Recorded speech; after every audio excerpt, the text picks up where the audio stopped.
Hello student, मैं आपका दोस्त अंकित इंडियन पॉलिटिक्स क्लास में आपका स्वागत करता हूं स्टूडेंट। तो हम लोग डीपीएसपी पढ़ रहे थे student, directive principle of state policy. ये इसकी क्लास नंबर 3 है स्टूडेंट, डीपीएसपी की क्लास नंबर 3 या पार्ट नंबर 3 बोल सकते हैं आप।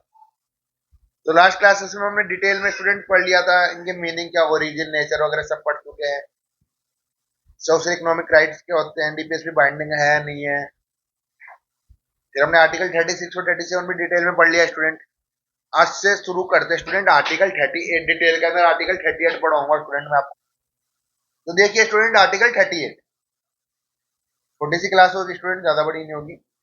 देखिए स्टूडेंट, आपको बार बार ये डाउट आता होगा कि मैं एक एक वीडियो में एक एक आर्टिकल क्यों पढ़ा रहा हूँ। मेरा इसके पीछे मकसद है कि आप कभी भी एनी टाइम कोई भी आर्टिकल पढ़ सकते हैं इजिली। अगर मैं एक साथ एक वीडियो में कवर करूंगा ज्यादा तो वीडियो बड़ी हो जाएगी और आप लोगों को फिर उसमें जोर आएगा करने में। इसलिए मैं एक एक क्लास में एक एक आर्टिकल ही कवर करता हूँ। ठीक है स्टूडेंट। आर्टिकल 38 बोलता है promotion of welfare of the people, है ना। तो मैंने पूरे डीपीएसपी में 2 क्लासेस में आपको यही बताया कि डीपीएसपी का मेन ऑब्जेक्टिव क्या है, पर वेलफेयर ऑफ द सोसाइटी। क्या स्टूडेंट, क्या ऑब्जेक्टिव है? Welfare of the society, welfare of the people. तो ये क्या बोलता है? The state should strive to promote the welfare of the people. वो चाहता है स्टेट की प्रमोट करे वेलफेयर ऑफ द पीपल का, by securing the protecting social order. अब सोशल ऑर्डर को प्रोटेक्ट करना है जिसमें उसको जस्टिस मिल सके। Social economic and political information all institute nationalise, मतलब सबको न्याय मिल सके, चाहे वो सोशल लेवल पे हो, इकोनॉमिक लेवल पे हो, पॉलिटिकल लेवल पे हो। जैसे एग्जांपल के तौर पे समझिए आप कि आप जानते हैं अपने देश में आज गरीबी है ना। तो कहीं आपने देखा है कोई ऐसा कानून है क्या कि गरीब टैक्स ज्यादा देगा और अमीर कम देगा? ऐसा कुछ है क्या? वेलफेयर तो कब बना है, सब दोनों इक्वल देंगे, लेकिन इक्वल ऐसे नहीं देते। सबकी इनकम के अकॉर्डिंग है। जो ज्यादा कमा रहा है वो ज्यादा टैक्स दे रहा है, जो कम कमा रहा है वो कम टैक्स दे रहा है ना। आजकल तो गवर्नमेंट जैसे लिया ही इस बार, जैसे 12 लाख तक कोई टैक्स ही नहीं था। तो उससे जो गरीबी है थोड़ी कम हो सकती है ना देश। तो उसी कारण से वेलफेयर मिलेगा लोगों को। समझ गए? To establish India as a welfare state where government policy aim to improving the living condition. वो चाहती है कि एक वेलफेयर स्टेट बन सके और लोगों की लिविंग कंडीशन अच्छी हो सके। ये किसका ऑब्जेक्टिव है? आर्टिकल 38 का ऑब्जेक्टिव है। To establish India as a welfare state where government policy aim to improving the living condition and wellbeing of citizen. कि लोगों की कंडीशन अच्छी हो सके स्टूडेंट। ये आइडियाज क्या है? वही सोशल जस्टिस देना है, इकोनॉमिक जस्टिस देना है और पॉलिटिकल जस्टिस देना है सोसाइटी के अंदर। अब जानते हैं पहले अनटचेबिलिटी होती थी, है ना। तो उसके लिए कानून बनाया हुआ है एट्रोसिटी एक्ट 1789। तो उनको भी तो न्याय मिलना चाहिए ना। आज मानते हैं आपने एक तरह से वो चीज कम कर दी, लेकिन अभी भी वो लोग उतने ऊपर नहीं आए, तो उसके लिए उन्होंने रिजर्वेशन वगैरह दी हुई है। समझ रहे हो स्टूडेंट?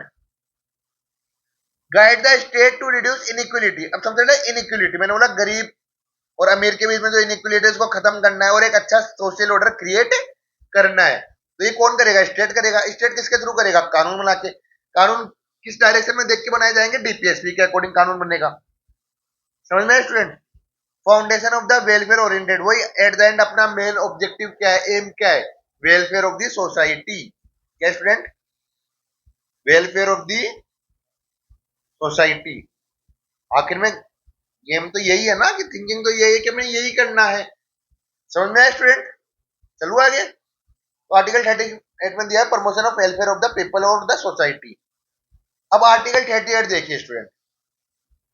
38 का टू, रिडक्शन ऑफ इनइक्वलिटीज। तो पहले ये देख लीजिए कौन से आर्टिकल से आया है। तो आर्टिकल 38 टू आया 44 कॉन्स्टिट्यूशनल अमेंडमेंट 1978 से। कहां से आया ये? ओरिजिनल कॉन्स्टिट्यूशन में आर्टिकल 38 गिवन नहीं था। ये कहां से आया स्टूडेंट? ये 44 कॉन्स्टिट्यूशनल अमेंडमेंट एक्ट 1978 से आया है। कहां से? 44 कॉन्स्टिट्यूशनल अमेंडमेंट 1978 से। याद रखना स्टूडेंट ये। ठीक है। इसमें वो इनइक्वलिटीज रिड्यूस करने की बात करता है। किस किस चीज में? इनकम पे, स्टेटस पे, फैसिलिटी के, अपॉर्चुनिटी में। जितने में इनइक्वलिटीज है सबको समानता मिले। भाई इनकम में भी समानता मिले, उनके स्टेटस में भी समानता मिले, फैसिलिटी भी बराबर की मिले और अपॉर्चुनिटी भी सबको बराबर की मिले। ये कौन बोलता है? आर्टिकल 38 के 2 में लिखा हुआ है, क्लोज 2 के अंदर। ये कौन से अमेंडमेंट से आया है? 44th कॉन्स्टिट्यूशन अमेंडमेंट एक्ट से आया है स्टूडेंट। ये समझ में आया? और ये सिर्फ इंडिविजुअल की बात नहीं करता है कि इंडिविजुअल के लिए नहीं है कि सबको बराबर मिले, एक ग्रुप ऑफ पीपल जो एक सेम डिफरेंट रीजन में रहते हैं उन सबको बराबर ऑक्यूपेशन वगैरह मिले। जैसे होता है ना कि हम बात करते हैं कि वुमेन काम कर रही है, एक जगह मेन काम कर रहा है, तो मेन को सैलरी ज्यादा मिल रही है, वुमेन को कम, तो उसको इनइक्वलिटीज को भी रिड्यूस करने की बात करता है। भैया मेन और वुमेन को बराबर के वेजेस दो आप, अगर दोनों बराबर काम कर रही है तो। और ये इंडिविजुअल के लिए नहीं, ग्रुप ऑफ पीपल जो सेम प्रोफेशन में काम करते हैं या तो। और ये मन बता दे 44 कॉन्स्टिट्यूशन अमेंडमेंट एक्ट से आए स्टूडेंट। और इसका मेन ऑब्जेक्टिव क्या है? इकोनॉमिक और सोशल डिस्पेरिटी खत्म करना सोसाइटी के अंदर, क्योंकि आप जानते हो आज भी इकोनॉमिक और सोशल डिस्पेरिटी बहुत ज्यादा है। कास्ट बेस्ड मान लीजिए या जेंडर बेस्ड मान लीजिए, काफी डिस्पेरिटी है। इकोनॉमिक में तो आपको काफी मिलती है, गरीब और गरीब हो रहा है, अमीर हो रहा है। तो वो चाहते हैं बैलेंस्ड रीजनल डेवलपमेंट हो, कि पूरा देश बैलेंस बना रहे। समझ गए? अब स्टूडेंट एक चीज याद रखना, आपको बता देता हूं मैं कि आपको डीपीएसपी पढ़ते हुए तीन प्रिंसिपल मिलेंगे।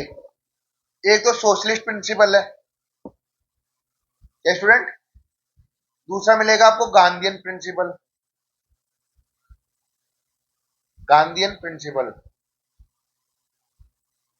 और तीसरा मिलेगा आपको लिबरल इंटेलेक्चुअल प्रिंसिपल। क्या मिलेगा student? Liberal intellectual principle, liberal intellectual principle, है ना। अब एक चीज याद रखना स्टूडेंट, ये जो तीनों मैंने बताया, socialist principle, Gandhian principle, liberal intellectual, ये मेंशन नहीं है कहीं भी कॉन्स्टिट्यूशन में, ये चीज मेंशन नहीं है। कई बार आपसे यूपीएससी क्वेश्चन पूछेगा according to constitution article 38 follow socialist principle, तो उसने बोला अकॉर्डिंग टू कॉन्स्टिट्यूशन, तो भैया ये कॉन्स्टिट्यूशन में मेंशन नहीं है, ये लोगों ने क्रिएट किए हैं, सोशलिस्ट प्रिंसिपल, गांधीयन प्रिंसिपल या लिबरल इंटेलेक्चुअल प्रिंसिपल। तो अकॉर्डिंग टू कॉन्स्टिट्यूशन नहीं है, ये लोगों ने किया है। तो कहीं भी कॉन्स्टिट्यूशन में चीज मेंशन नहीं है, ये चीज याद रखना स्टूडेंट। अब सोशलिस्ट प्रिंसिपल क्या होता है स्टूडेंट? तो देखिए सोशलिस्ट प्रिंसिपल क्या होता है, एक सेकंड स्टूडेंट। हाँ तो स्टूडेंट सोशलिस्ट प्रिंसिपल क्या होता है? कभी भी गवर्नमेंट कोई भी लॉ पास करेगी तो ऐसे पास करेगी स्टूडेंट जिसमें सोशली और इकोनॉमिक डिस्पेरिटीज रिड्यूस हो, उनको बोलते हैं सोशलिस्ट प्रिंसिपल।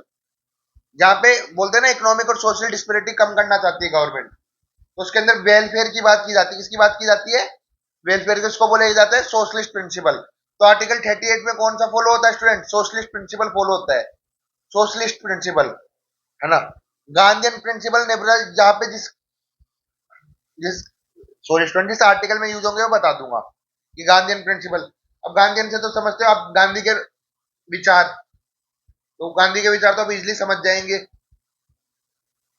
यूं पूरा गांधी के विचारों पे आधारित है। और लिबरल इंटेलेक्चुअल उदारवादी, लिबरल मतलब क्या होता है? उदारवादी, कि मतलब देश में न्याय लाना है, शिक्षा लानी है, अंतरराष्ट्रीय है ना शांति चाहिए, तो बोले होते हैं लिबरल इंटेलेक्चुअल प्रिंसिपल। तो हर आर्टिकल में मैं आपको बताता दूंगा, लेकिन अगर अकॉर्डिंग टू कॉन्स्टिट्यूशन लिखा हुआ जाए तो स्टेटमेंट वहीं गलत हो जाएगा स्टूडेंट। तो होप सो स्टूडेंट आपको समझ में आया होगा।